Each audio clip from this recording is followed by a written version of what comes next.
kailangan natin marunong magpatawad, no? Dahil si Kristo ay namatay sa krus dahil sa ating mga kasalanan. Pinatawad tayong lahat, di ba? Kaya kailangan natin marunong tayong magpatawad. Salamat po, Ma'am Shania. Yan, lagi ka nagbibigay sa akin ng heart. Thank you po. Yan, patuloy po tayo na magpatawad, mga kaibigan, mga kapatid.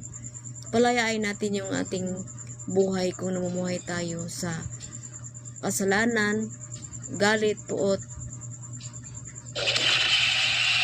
Thank you, Lord. Salamat, Lord.